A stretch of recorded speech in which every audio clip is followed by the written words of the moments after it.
শুক্রবার পশ্চিম মেদিনীপুরে পিরাকাটায় বিজেপির পরিবর্তন সংকল্প সভাতে যোগ দেন বিজেপি নেতা দিলীপ ঘোষ। সভার আগে এলাকা জুড়ে বিজেপির পক্ষ থেকে একটি মিছিলের আয়োজন করা হয়। সভা শেষে সাংবাদিকদের মুখোমুখি হয়ে একাধিক ইস্যুতে শাসক দল তৃণমূল কংগ্রেসকে কড়া ভাষায় আক্রমণ করেন দিলীপ ঘোষ।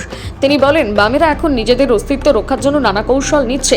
গান্ধীজি বিবেকানন্দ থেকে শ্যামাপ্রসাদ সবাইকে পুজো করতে হচ্ছে বামেদের। হুমায়ুন কবিরের সঙ্গে বৈঠক করে বামেদের বর্তমান অবস্থান আরও স্পষ্ট হয়েছে বলে মন্তব্য করেন।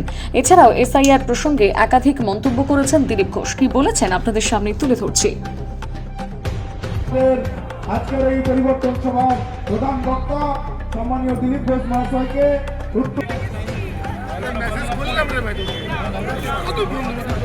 পুষ্পস্তবক এবং উত্তর দিয়ে আমরা বরণ করে দিচ্ছি।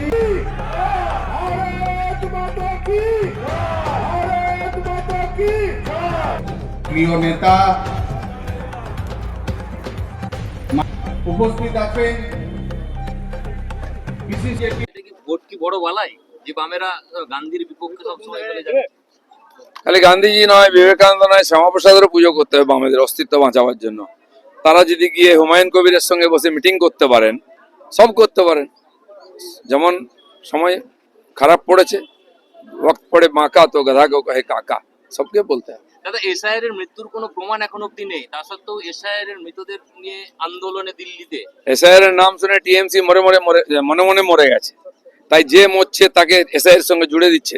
সারা ভারতবর্ষে এসআইআর হচ্ছে, খালি বাংলায় নয়। এই ধরনের মিথ্যা ইস্যু তৈরি করে বাংলার মানুষকে বোকা বানানো যাবে না। পশ্চিমবাংলার মানুষই প্রথম ফর্ম ফিল আপ করে এসআইআর কে কমপ্লিট করে দিয়েছে। আজ গন্ডগোল করে লেন্দি করা হচ্ছে যাতে সময় শেষ না হয়, কিন্তু নির্বাচন কমিশনও ছাড়বে না। এখানকার রাজ্য সরকারের কর্মচারীদেরকে ভয় দেখিয়ে মমতা ব্যানার্জির লোকেরা এই গন্ডগোল বাঁধিয়ে উল্টোপাল্টা চিঠি দিয়ে আর এটাকে ঘেটে দেওয়ার চেষ্টা করছেন। কিন্তু এসআইআরও হবে, ইলেকশনও হবে। কিন্তু শ্রম আইন বলে তো কিছু নেই। আনন্দপুরের ঘটনা সেই প্রমাণই দিচ্ছে।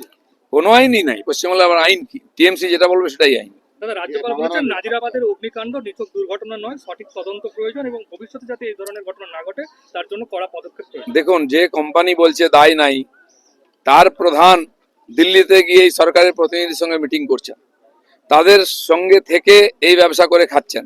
সেই জন্য পুলিশ প্রশাসন থেকে এমএলএ মন্ত্রী এরা সবাই এই দুর্ঘটনার সঙ্গে যুক্ত আছেন। দায় নিতে হবে এবং সবচেয়ে দুঃখের বিষয়, বারবার ঘটনা ঘটছে, চাপা পড়ে যাচ্ছে। পরবর্তীকালে এই ধরনের ঘটনা না হয়, কমপক্ষে এইটুকু মানবিকতা মমতা ব্যানার্জি দেখান। যেখানে যেখানে অনিয়মিতভাবে অনৈতিকভাবে এই ধরনের কাজ চলছে সেগুলো বন্ধ করুন, নাহলে অনেক গরিব লোকের জীবনহানি হবে। এখনো খুঁজে পাওয়া যাচ্ছে না। পরিবার কত লোক ছিল কোনো হিসাব নেই, কত লোক মারা গেছে, কত লোক পুড়ে গেছে, কিছু হিসাব নেই। কিছু ছাই নিয়ে গিয়ে আর পরীক্ষা করা হচ্ছে। কি হবে? এটা আইওয়াস হবে, কিন্তু ওই গরিব লোকগুলোর, তাদের পরিবারগুলোর ভবিষ্যৎ কি হবে? 2026 এর নির্বাচনে কি বিজেপির মূল অস্ত্র শিল্প? শিল্প তো অবশ্যই। পাশের রাজ্য উড়িষ্যায় গিয়ে দেখুন, 2 বছর হয়নি, সেখানে নতুন কোম্পানি গিয়ে জমি নিয়ে কাজ শুরু করে দিয়েছে কারখানা। আর পশ্চিমবাংলায় সব সুবিধা থাকাও কেন হচ্ছে না? কারণ মানুষ এই সরকারকে বিশ্বাস করতে পারছে না। আইন শৃঙ্খলা নাই, ভয়ে আসতে পারছে না লোকেরা। জীবন, মান, ধন সম্পত্তি সবই এখানে সুরক্ষিত নয়।